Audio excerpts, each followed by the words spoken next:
Halo, assalamualaikum warahmatullahi wabarakatuh. Kembali lagi di channel Prima Crypto. Oke, buat kalian yang baru datang di channel Prima Crypto, silahkan bantu subscribe channel Prima Crypto. Karena subscribe itu gratis dan nyalakan loncengnya agar kalian bisa mendapatkan notifikasi video terbaru dari saya setiap harinya. Oke, terima kasih buat kalian yang sudah subscribe. Semoga rezeki makin lancar dan selalu profit setiap hari.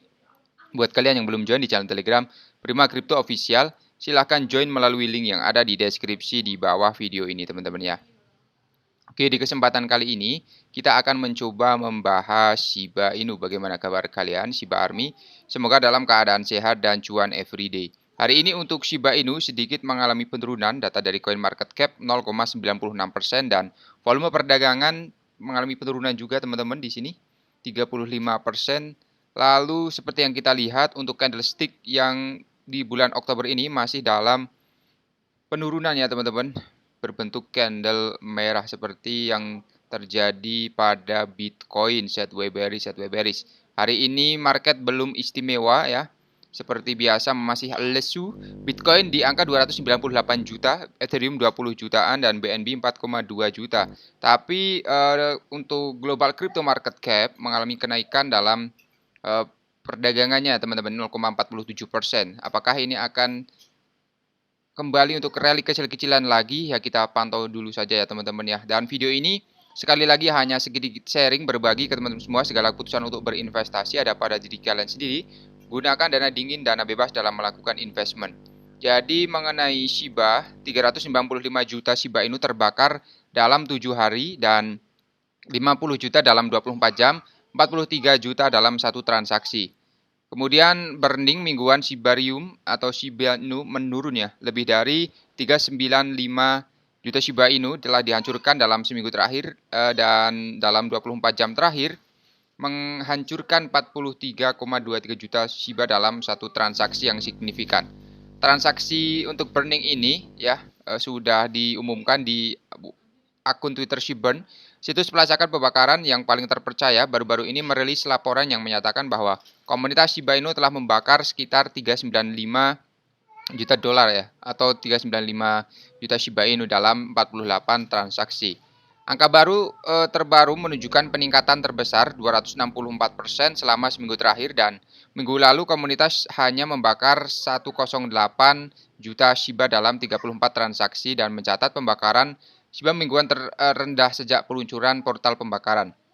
Selain itu juga Shibburn juga melaporkan peningkatan 559% dalam volume Shiba Inu burn selama hari terakhir dan ini terjadi setelah tentara secara kolektif membakar 50 juta token Shiba melalui 6 transaksi yang terpisah. Jadi untuk Shiba Superstore ini membakar 43 juta Shiba dalam satu transaksi. Salah satu inisiatif pembakaran yang dipimpin oleh komunitas dengan teks Shiba Superstore menghapus Shiba sebanyak 43,23 juta dalam satu transaksi yang dilakukan sekitar 13 jam yang lalu teman-teman. Jadi para paus ini memanfaatkan situasi ya ketika harga sedang mengalami penurunan seperti ini, maka semakin banyak juga atau lebih banyak token yang dibakar ya. Jadi kesempatan untuk membakar di sini sangat diutamakan teman-teman ya. Kemudian Shiba Inu diperdagangkan sekitar 103 dan tidak menunjukkan perubahan selama hari terakhir dengan volume perdagangan 24 jam terakhir teman-teman ya. Lalu mengenai pejabat Fed, Atlantic mengatakan dia melanggar aturan perdagangan bank sentral. Jadi Presiden Fed Atlanta Raphael Bostic mengaku melanggar aturan perdagangan bank sentral. Dia adalah pejabat tinggi terbaru yang terlibat dalam skandal yang mendorong banyak pejabat Fed untuk mengundurkan diri. Kenapa kita bahas mengenai berita seperti ini ya? Ini juga penting ya, berpengaruh juga terhadap harga dari Bitcoin ya teman-teman ya. Jadi The Fed ini sudah di bawah pengawasan untuk penanganan krisis inflasi yang sedang berlangsung di ekonomi. Penyelidikan sedang dilakukan terhadap beberapa pejabat tinggi di kantor tersebut. Presiden Fed Atlanta Bostic mengakui bahwa dia melanggar aturan dan batasan perdagangan bank sentral. Bostic telah memimpin Fed Atlanta sejak 2017, dia membagikan dokumen dan menguraikan beberapa pelanggaran termasuk perdagangan yang dilakukan melalui penasihat keuangan pihak ketiga selama periode pemadaman. Fed dan saat-saat tekanan pasar lainnya, pejabat harus menjauhkan diri dari berbagai kegiatan keuangan selama periode ini. Selain itu, pengungkapan yang dikoreksi Bostik mencatat bahwa ia mengajukan informasi yang tidak lengkap untuk setiap tahun kepresidennya. Jadi untuk kantor Inspektur Jenderal Fed ya di sini untuk penyelidikannya ya Ketua Fed Jerome Powell telah meminta agar pengungkapan Bostik diselidiki oleh kantor Inspektur Jenderal Bank Sentral. Menurut The Post, kantor tersebut telah menyelidiki beberapa pembuat kebijakan Fed pada tahun 2022. Kantor Inspektur Jenderal akan memulai penyelidikan tetapi tidak membagikan lebih banyak. Jadi untuk mantan Presiden Fed Dallas Robert Kaplan, mantan Presiden Fed Boston Eric Rosenberg, dan mantan Wakil Ketua Fed Richard Clarida. Ya, jadi ada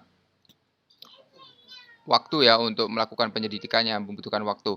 Kemudian di sini sedikit analisa mengenai harga Bitcoin ya teman-teman ya. Jadi untuk Bitcoin ini mengungguli kripto lain dari 10 teratas karena penurunan selama seminggu terakhir mencapai 1,87%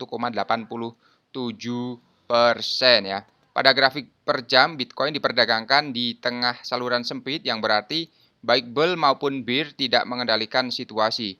Dengan demikian, celah CME berada di level 19.110 sehingga pedagang tidak mengharapkan pergerakan tajam hingga akhir minggu. Pada kerangka waktu harian, situasinya masih belum jelas karena Bitcoin belum memutuskan kemana harus pergi. Pertanyaan seperti itu dikonfirmasi oleh volatilitas yang rendah. Dalam hal ini, skenario yang lebih mungkin adalah melanjutkan perdagangan sideways di kisaran 19.000 hingga 19.200.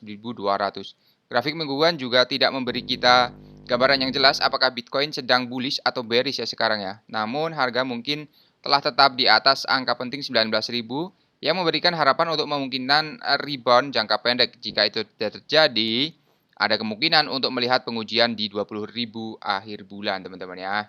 Oke, jadi seperti ini dulu saja untuk pembahasan kali ini. Buat teman semua yang belum subscribe, silahkan bantu subscribe karena subscribe itu gratis dan nyalakan loncengnya agar kalian bisa dapat notifikasi terbaru dari saya setiap harinya. Terima kasih sudah menonton video ini, share jika bermanfaat. Sampai jumpa di kesempatan selanjutnya. Wassalamualaikum warahmatullahi wabarakatuh. Salam profit.